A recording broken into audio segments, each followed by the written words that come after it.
Assalamualaikum warahmatullahi wabarakatuh dan hai semua. Hari ni saya nak sembang sikit pasal hacking. Mungkin ada yang tahu, ada yang tak tahu apakah itu hacking. So actually perkataan hacking ni sendiri dia macam membawa kepada bad words lah. Satu pekerjaan yang agak buruk kan. Cuma ada perbezaan antara hacking, ethical hacking, penetration testing dan ada nama-nama lain lah kan. Ada yang kategorikan black hat, white hat, rasa ada kononnya ada grey hat lah kan.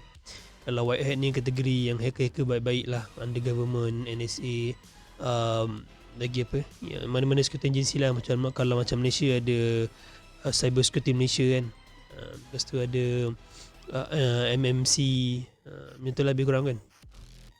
Tapi ni semua kita panggil sebagai ethic hacking. So dekat dalam community programmer, developer, community security ni diorang ada buat satu persoalan lah. Kenapa nak panggil ethical hacking kan?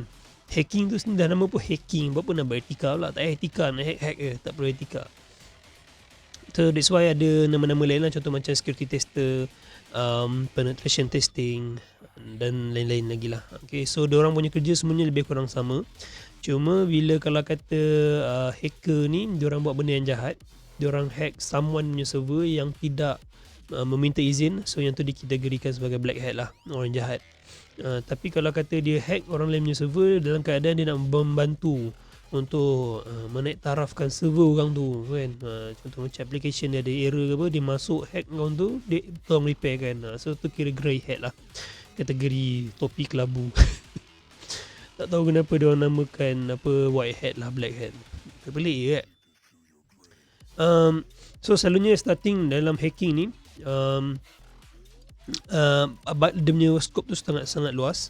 Okay, social engineering antara yang paling popular dekat dalam masyarakat adalah social engineering.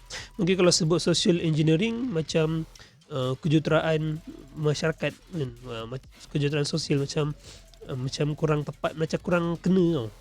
Tapi sebut scammer, tahu, itu tahu. So social engineering ni dia scam. Tapi depend juga. Kalau ikutkan saya punya lecturer daripada India, Hitesh Kadri, kalau kata social engineering ni adalah something yang related dengan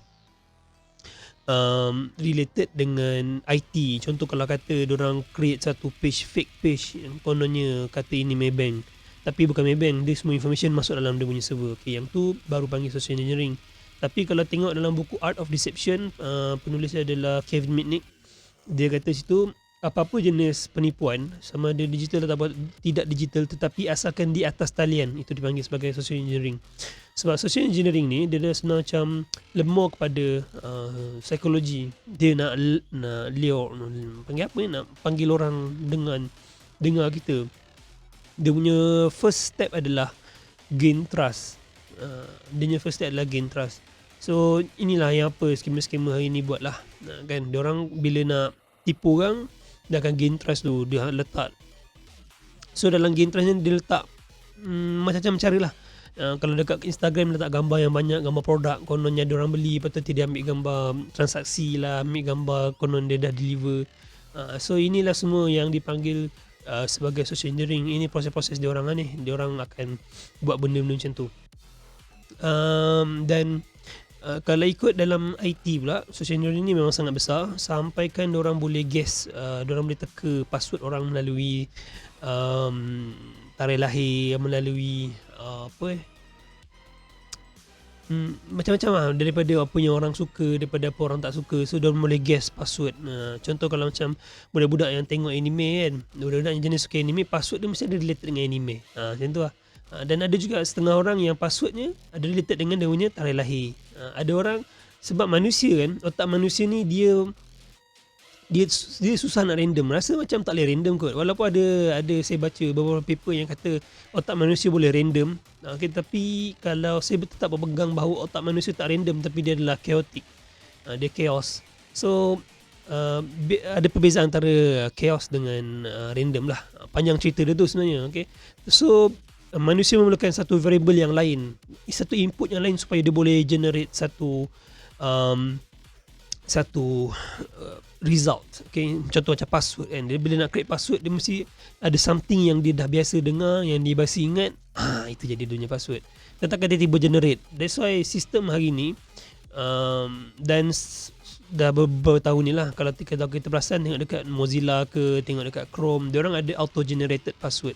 Yang tu baru random. Itu yang paling secure lah, yang paling orang susah nak diteka, benda yang tak ada kaitan kita kan. Kemudian hacking ni dia bukan sekadar menipu orang, hack server, hack orang tu orang tak, tapi dia juga salah satu cabang dia adalah mencuri, tapi mencuri data, bukan mencuri duit, dia mencuri data. Okay. Kemudian macam mana dia orang boleh mencuri data tu kan, macam mana nak curi takkan dia gampas timpun lah. Tak, dia tak semestinya macam tu. Melalui apps yang ada dekat App Store hari ni, contoh macam saya buka App Store, dia ada banyak apps ni kan, ada banyak gila app. So melalui apps ni diorang akan access kita punya data lah. Selalunya yang paling mudah orang nak hack bila diorang buat apps, diorang boleh access kita punya file. That's why then diorang boleh masuk dalam baca kita punya stored password. So sometimes kalau kerja dekat company IT, diorang memang tak bagi kita pakai store password kat web browser, sebab tu memang langsung tak secure. Langsung tak secure. Orang memang boleh copy paste nya benda tu kan. Even kalau kita pergi setting page dia pun, kita nampak sebiji password, langsung dia tak hash kan, dia tak hidden kan identity password tu yang sebenar.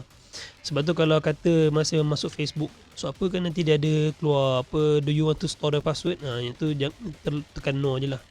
Tapi kalau macam Android yang punya, macam Apple yang punya, itu secure lah. Macam Apple Login kan, bila kita masuk password nanti Apple yang keluarkan authentication, simpan password tu okey lah. Tapi kalau browser yang punya, macam Chrome yang keluarkan, Mozilla keluarkan, tu semua tak secure. Itu semua bohongan.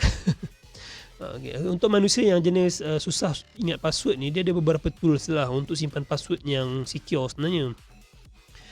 Dulu saya selalu pakai password apa nama dia, password lock lah. Password lock ada, passlock namanya. Itu pun antara yang popular yang saya pakai dululah, yang tu sangat secure.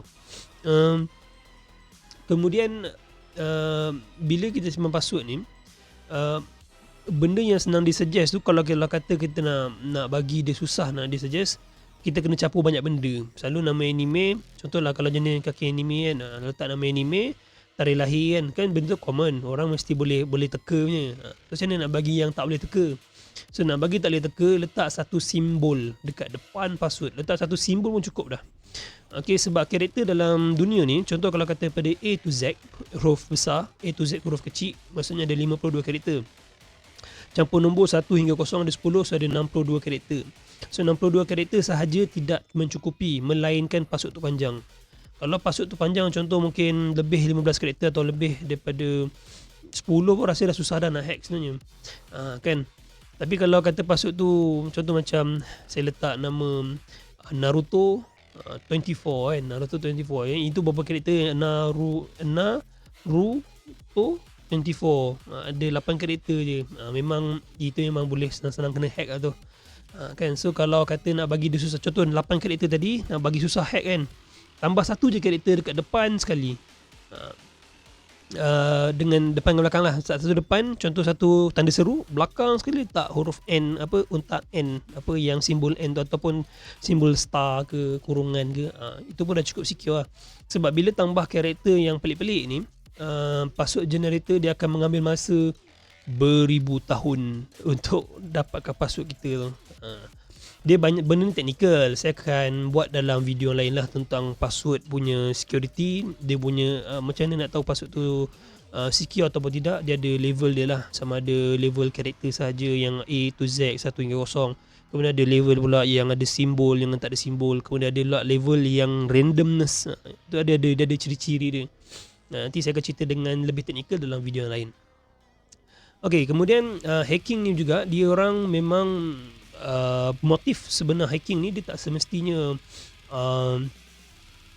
sabotage. Dia tak semestinya sabotage. Sebab selalu kalau kita tengok, kena hack, company kena hack, tutup, macam Facebook tadi down, kena hack lah kot kan. Semua orang fikir macam hacking ni semua sabotage. Dia tak semestinya. salah satu daripada hacking punya ni, ini ikut statistik punya kajian lah, adalah untuk for fun pun ada. Macam zaman-zaman Kevin Mitnick dulu, hacking mula-mula popular sebab diorang buat for fun je. Diorang hack komputer dekat college. Lepas tu ada yang buat untuk exam kan, ambil cari jawapan apa, tukar markah dan sebagainya. So sampai hari ni pun ada juga yang masih buat for fun, ada juga yang buat untuk for duit, funding, fun yang happy pun ada, funding pun money lah, senang kata for money pun ada. So diorang masukkan virus, lalu yang diorang buat virus sekarang ni kan, buat virus masukkan dalam. So adalah rumours tentang virus ni yang diorang cakap ada yang keluarkan virus ni juga adalah apa, antivirus kan. Tak tahulah sejauh mana kebenaran tu. Cuma kalau saya sendiri yang pengeluar antivirus, mungkin kot kita akan buat, sebab kita nak tahu architecture sebenarnya. Macam hari ni virus COVID-19 kan, kita takkan boleh buat vaksin kalau kita tak tahu architecture virus tu sendiri. So bila kita tahu macam mana virus tu punya architecture, baru kita boleh buat antivirus untuk melawan dia balik.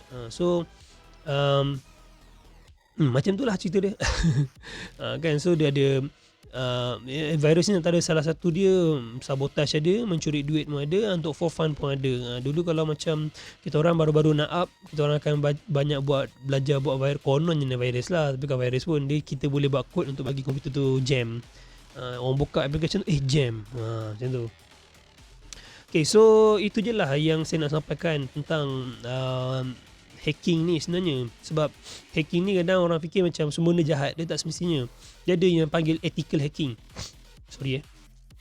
Ethical hacking ni kategori hacking yang berdaftar. Okay, diorang ada sertifikat, diorang ada sijil dan sebagainya untuk hack, tetapi memerlukan permission orang lah, permission owner server tu, permission owner application tu, untuk hack sesebuah server atau application tu sendiri. So benda ni sangat penting lah untuk kalau tambah-tambah untuk negara macam sistem defense kita Malaysia. Sebab tu askar-askar yang saya tahulah, ATM, Angkatan Tentera Malaysia sendiri, diorang dilatih untuk hacking ni dengan sangat tough lah, sangat power. Cuma macam mana hebatnya cyber security Malaysia tu saya tak tahu, saya tak pastilah. Tapi yang saya tahu yang tentera punya memang sangat power, dan intel, diorang ada intel, perisik dan sebagainya, memang lengkap lah. Yang Malaysia punya sangat lengkap so far yang saya tahulah, yang saya tahu. So yang dekat Malaysia ni antara yang popular group hacking, nama dia Dragon Force kot. Dari since 2010 rasanya diorang dah ada ke sebelum 2010 lagi. Masa zaman-zaman tu ada We Are Hacker from Malaysia, ada X-Force, ada Butterfly, ada Black Cat. Ini semua kumpulan-kumpulan hacking dekat Malaysia lah. Saya pun antara salah satu dulu pernah join Dragon Force punya, tapi dulu group dalam Facebook je lah, bukan betul-betul hacker pun. Kita orang sekadar deface, belajar buat SQL injection dan sebagainya. Cuma bila dah masuk dalam bidang programming ni, kita dah kurang buat hacking sebab cari duit kan. Okay, so itulah tentang sikit tentang hacking. Mungkin yang ada tertanya dan tak tanya, saya just buat cerita je lah, sembang-sembang sebagai cerita. Apa-apa pun, kalau ada apa-apa yang nak share, boleh share kat komen. Mungkin kita boleh bertemu dalam video yang akan datang. Assalamualaikum.